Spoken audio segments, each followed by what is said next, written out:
Je vous sens assez fatigué. Ah oui, évidemment. Évidemment, bien sûr, on a enchaîné une présidentielle.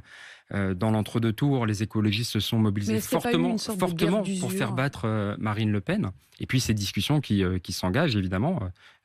Mais vous entendez ma question, est-ce que c'est pas un peu une guerre d'usure? C'est-à-dire, je vous sens quand même fatigué, ça fait il y a eu cette campagne qui a été douloureuse, il faut quand même le dire, il y a des moments où j'imagine que vous vous dites même à quoi bon, quoi, quand vous vous retrouvez à moins de 5%, à la tête d'un parti divisé, endetté, très endetté.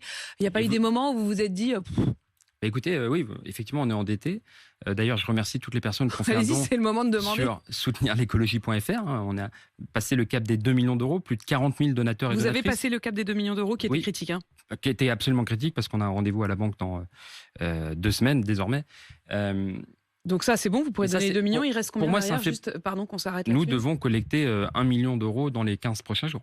Donc il vous Donc, reste 1 million dans les 15 Absolument, nous prochains devons jours atteindre 3 millions d'euros. à bien sûr. collecter. Mais Je c'est bien comprends que vous 5. soyez fatigué et un peu miné, mais Ça fait beaucoup. Non, mais je voudrais dire ma fierté déjà parce que ces donateurs et ces donatrices, ils disent nous voulons que l'écologie survive dans ce pays. Hein. Nous avons reçu des dons de personnes qui ont voté Yannick Jadot et des dons de personnes qui ont voté autrement. Et tout le champ de l'échiquier politique. Ça veut dire à quel point il s'agit que l'écologie politique refleurisse dans ce pays. Mais la question financière est évidemment cruciale. Mais moi, je suis fier en fait que nos organisations politiques puissent discuter de cette manière. Et je comprends que la presse, que les médias disent c'est long, ça se passe, on n'y comprend rien, ça finit tard, etc. En fait, dans ce pays, nous ne sommes pas habitués à la discussion politique.